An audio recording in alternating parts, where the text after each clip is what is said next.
The terminal was packed with the usual stream of voices and footsteps, screens blinking with departure updates, and announcements echoing overhead.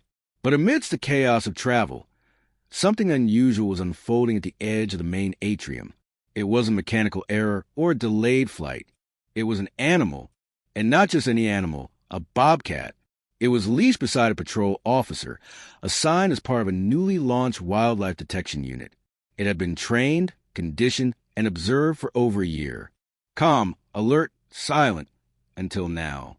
At precisely 10:34 a.m., it stood up, its ears perked, muscles tight. Then it barked. Not once, not twice, repeatedly. Rapid, sharp bursts. Travelers stopped. Phones came out. Eyes turned. The bobcat pulled hard against a leash. Its body twisted as it focused on something, or someone, across the open terminal floor. She stood not far away. A woman, visibly pregnant, mid-30s. She looked exhausted. One hand rested on her lower back. The other clutched a paper boarding pass. Her breathing seemed slightly off, not alarming but strained. She wasn't looking at the bobcat. Not at first. But the bobcat was looking at her. Then it barked again.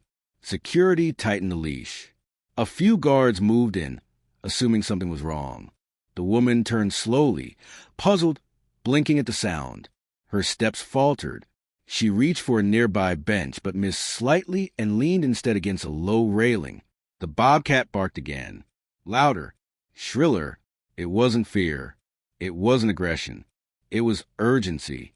The officer knelt beside the bobcat and whispered command. It didn't respond. Its entire body was locked forward, focused. The woman had now stopped walking. She pressed her hand against her belly. Her brows knit in discomfort. Her skin had grown pale. Another bark. Nearby travelers began stepping away. A few turned to film. Others whispered. But no one knew what was actually happening. It just looked strange. A bobcat barking at a pregnant woman in an airport. That's all. Nothing more. Nothing less. Until she collapsed. She didn't fall quickly. It was a slow slump, almost like her knees were melting beneath her. Her hands caught the edge of a chair, then slipped. Her body curled inwards as she sat back against the floor, breathing in short, shallow gasps. People rushed toward her. A man yelled for help. An employee called over radio. The bobcat barked again. Then it sat down. Quiet. Still. Watching. Medical assistants arrived fast. Paramedics were stationed nearby. But as they checked her pulse, her blood pressure, her breathing, the tone shifted. What had started as strange was now serious. The officer who handled the bobcat stepped forward. He tried explaining what the animal had done, that it barked before anything had happened, that it had focused on her from across the floor, that something about her, something he couldn't see, had made the animal react. But no one knew what to make of it. They carried the woman to a stretcher. She was conscious, but fading. A paramedic shouted something about fetal heart tones, another about blood loss. A few bystanders stepped aside to give space. And the bobcat? It stayed seated, tail curled around its paws, ears back. For the first time in hours, it was quiet. No one noticed it anymore. They were focused on her. The police asked questions. Witnesses gave partial answers. Footage was pulled from cameras, but the audio didn't capture the bobcat's barks clearly. Only the image of it turning its head, rising, barking toward a woman, seconds before she showed any signs at all. Later, an officer would write, "It was like the animal knew before we did." And it did, but by the time anyone believed it, it was already too late. She was taken to the nearest airport medical unit in a wheelchair. Her name was Megan, 33 years old, first-time mother. She was alert, but barely. Her hands trembled. Her lips were pale. One of the medics asked when she last felt the baby move. She hesitated. "Look down." "I don't know," she whispered. The bobcat remained behind the terminal, now leashed to a different officer. It no longer barked, but its body language was uneasy. It kept glancing toward the direction where Megan had been taken. It paced in tight circles, tail twitching. A wildlife specialist on site noticed the behavior and made a note. Not fear, not aggression, anxiety. Inside the medical unit, Megan's vital signs were being monitored. A nurse placed a cold gel on her abdomen and pressed a fetal Doppler against her skin. Silence. She moved the wand. Still nothing. The technician tried another angle. Another monitor. A faint flicker. Then a rush of sound. A heartbeat. It was there, weak but steady. The baby was alive. But something else wasn't right. Megan's blood pressure was dropping. Her breathing was erratic. A possible placental abruption was suspected. Dangerous for both mother and child. An ambulance was called. She needed to be transferred.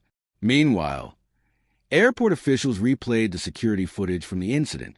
Cameras had captured everything from 4 different angles. One frame clearly showed the Bobcat standing suddenly, pulling hard toward Megan moments before she slowed down and touched her stomach. The behavior wasn't random. At the security desk, Officer Daniels, the handler assigned to Bobcat, was questioned. "How did it know?" a supervisor asked. Daniels shook his head. "I don't know, but it reacted before anyone saw anything." The footage was sent to the airport's behavioral animal science partners. They requested a copy for deeper analysis. Daniels requested time to visit the hospital later that evening. By the time Megan arrived at the emergency unit, she was unconscious. The doctors acted fast. An emergency cesarean section was called. Her vitals were unstable. The baby had to come out now or risk not surviving. 15 minutes later, a newborn's cry echoed through the surgical wing. A girl, fragile, underweight, but alive. Megan remained unconscious for hours.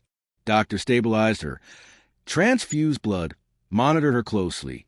She was alive, but barely, and it would take time to know if there would be long-term effects.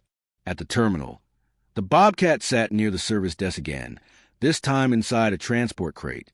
It remained silent but alert. Every so often, it looked toward the doors, waiting.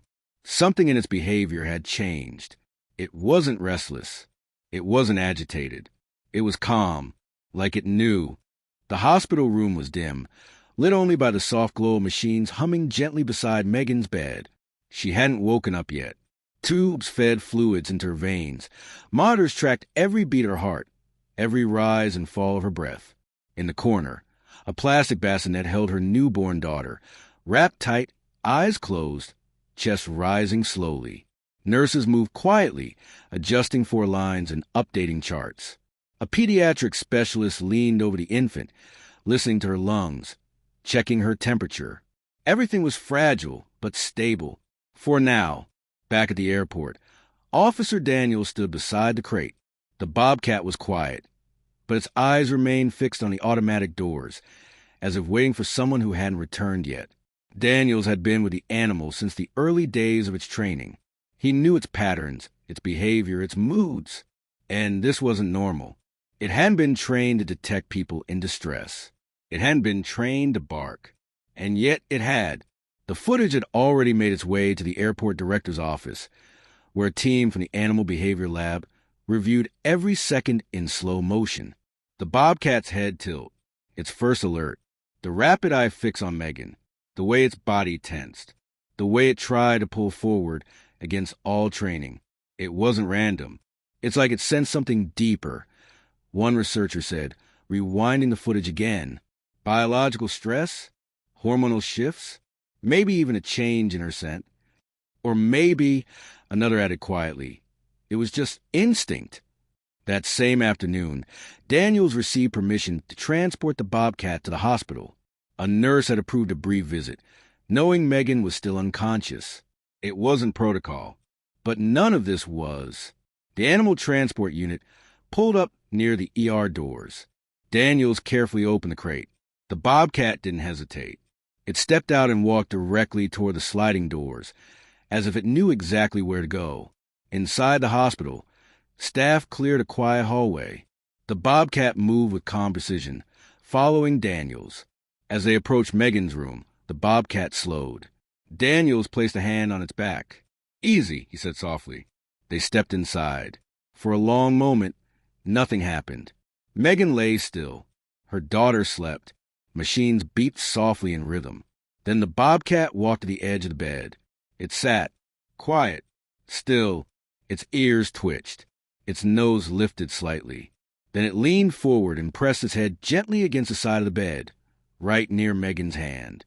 She didn't move, but the heart monitor blipped just slightly faster. Daniels looked at the nurse, who raised her eyebrows. Coincidence? Maybe, or maybe not. The Bobcat remained there for another few minutes. Then it backed away on its own, circled once, and laid down against the wall. Hours passed. That night, just past midnight, Megan opened her eyes. She blinked at the ceiling, then turned slowly toward the light. Her voice cracked, barely more than a whisper. "My baby." The nurse stepped forward, nodding. "She's here. She's okay." Megan looked toward the bassinet, and then her gaze shifted to the Bobcat. It was still there, watching, waiting. She didn't flinch, didn't cry out. She just stared at it. Something in her eyes changed. Recognition. She didn't remember the collapse. She didn't remember the panic, or the sirens, or the stretcher. But she remembered the sound. "That animal," she said slowly. "It barked." Daniel stepped forward. "It did." Her eyes filled with tears. "It warned me, didn't it?" No one in the room answered. They didn't have to. Megan didn't speak much that night. Her body was too weak, her mind still catching up with what had happened, but her eyes stayed on the Bobcat. It didn't move from its spot against the wall. Occasionally it blinked or adjusted its posture, but it never looked away from her. It simply stayed, silent and present, as if it understood that its job wasn't done. In the hallway, nurses whispered about it. Some found it unsettling, others extraordinary. One of them mentioned something about animals knowing things humans can't. Another said she'd read about dogs detecting seizures before they happened, or cats refusing to leave the side of a dying patient. But a Bobcat? That was new. Officer Daniels remained at the hospital that night. He had a chair just outside Megan's room, but he didn't sleep. Instead, he reviewed his notes, trying to make sense of the animal's actions. His training hadn't prepared him for this. This wasn't just behavior. It was something else, something deeper. The following morning, Megan was moved to a private recovery room. Her daughter, whom she named Lily, remained in neonatal care for observation. Doctors were hopeful. The worst had passed, but recovery would take time. Before the transfer, Megan asked one thing. Can the animal come too? Just for a little while? No one had an answer for that. Technically, the Bobcat wasn't a therapy animal. It wasn't licensed for hospital rounds. But after what had happened, no one was willing to say no. So the Bobcat stayed. A small cot was set near the window. It had blankets and a bowl of water. The staff called in a veterinary team to monitor its health. And still, the Bobcat remained calm, centered, as if it had found its purpose. Over the next 2 days, Megan regained strength. She spoke more. She asked for updates on her daughter. She even laughed once, quietly, when the Bobcat stretched and yawned during nurse's visit. Meanwhile, Daniels had been pulled into meeting after meeting. Airport officials wanted statements. Behavioral specialists asked for reports. Media outlets were requesting interviews. But Daniels refused most of them. "This isn't a story," he told one reporter. "It's something we don't understand yet." In private, however, he spoke with a behavioral team who had reviewed the footage. One of the scientists, a soft-spoken woman named Dr. Keller, had spent years researching animal empathy and instinct. "There's a theory," she said, "that animals like this can detect cortisol levels or hormonal changes.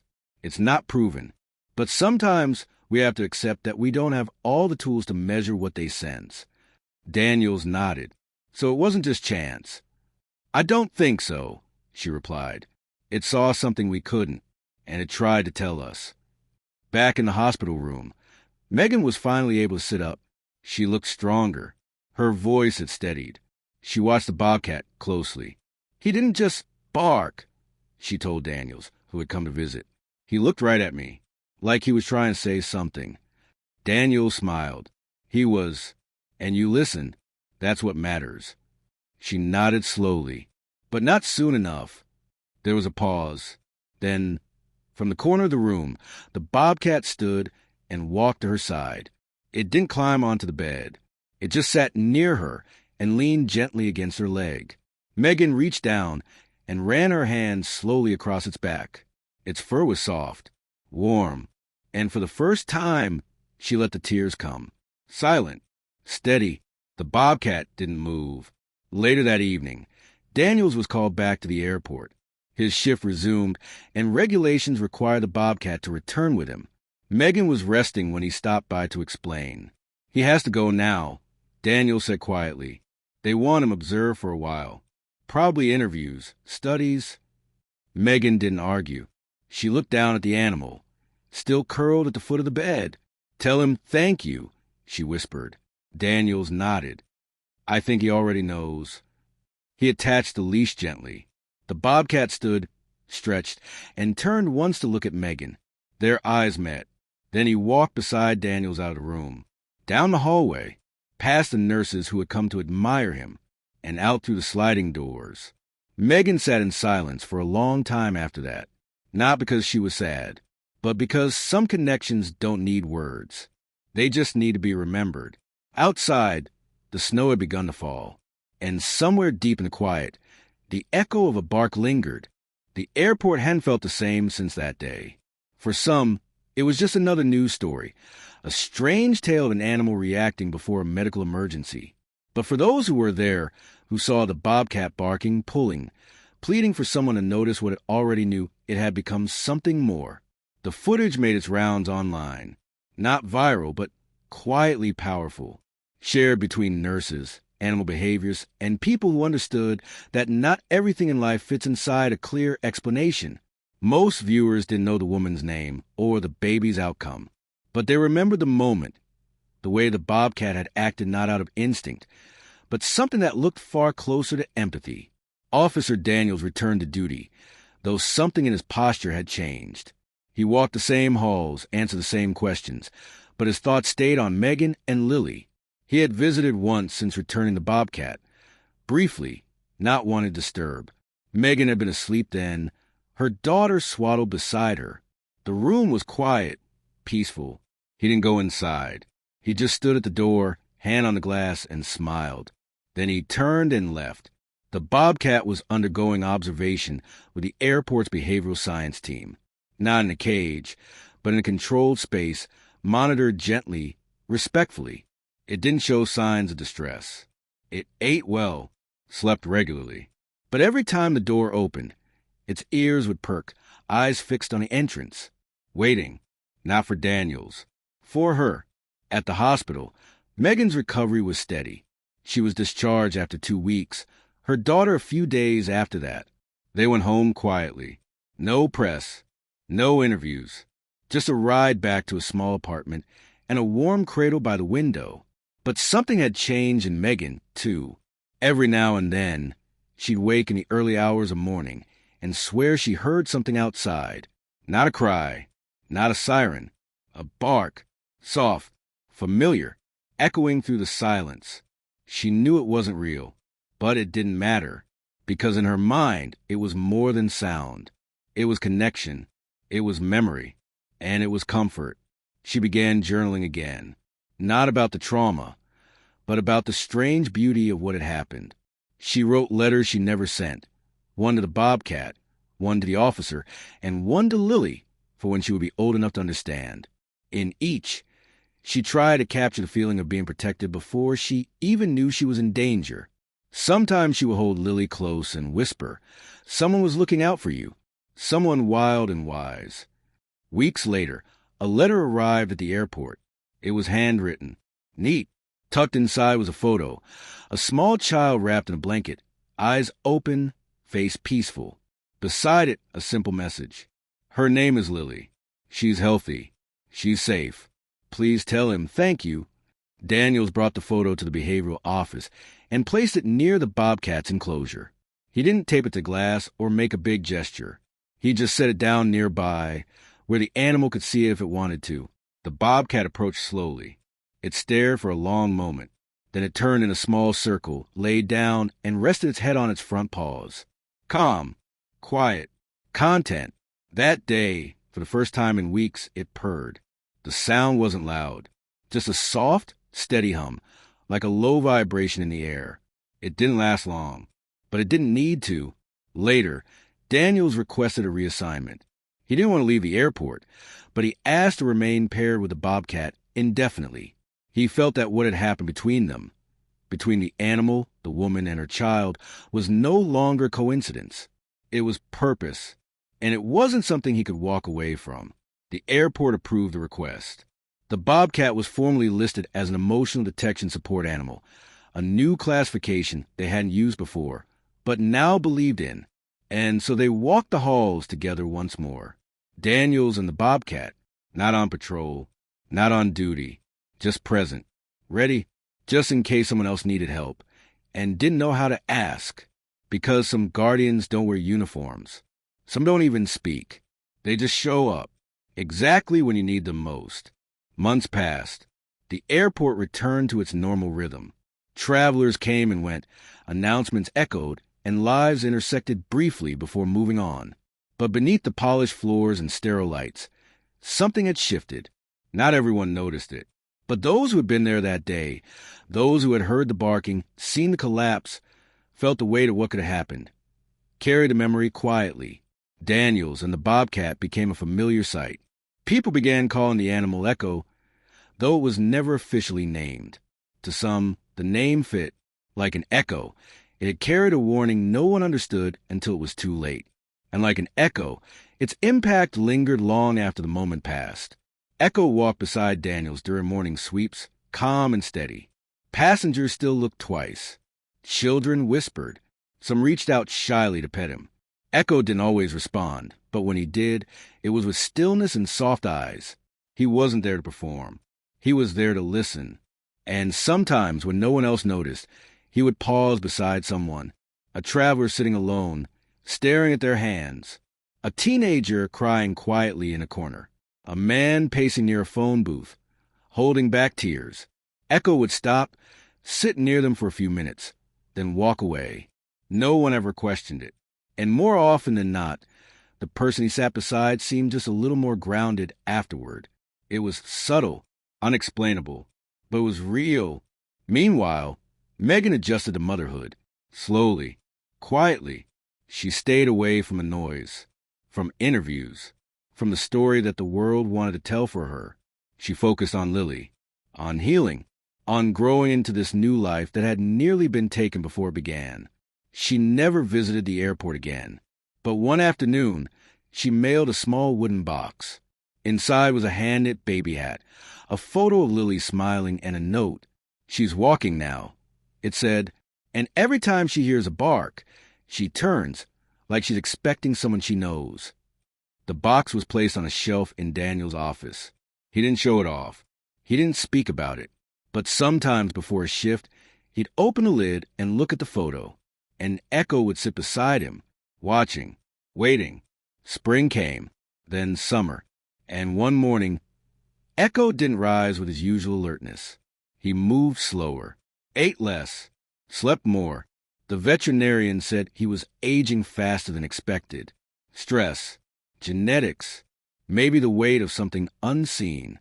Daniels understood. So he gave Echo more space, more quiet, more walks without a schedule. And Echo gave him more stillness, more meaning, more peace. They sat together on the edge of the tarmac some evenings, just outside the buzz of the terminal, watching planes take off, watching people chase destinations. Neither of them needed to go anywhere, because some journeys don't need maps. They just need a reason. One day, Echo didn't rise at all. He lay curled in his usual spot by the window of Daniel's office, peaceful, eyes closed, breathing slow, and then still, there was no struggle, no sound, just a quiet end to a life that had spoken volumes without ever saying a word. Daniels didn't cry right away. He sat beside him, placed a hand gently on his back, and whispered, "Thank you." The airport held a small memorial. No cameras, just the people who had known what he had done, what he had given, what he had protected. Megan wasn't there, but she sent a flower. A single white rose. No note. She didn't need to write anything. Everyone already knew, and Lily, now a toddler, stood at their window that evening and barked softly, laughing. Megan froze, then smiled, and whispered back, "I know, sweetheart. I remember too. Because some protectors don't stay forever. They come when they're needed. They leave when their job is done. And they're never, ever forgotten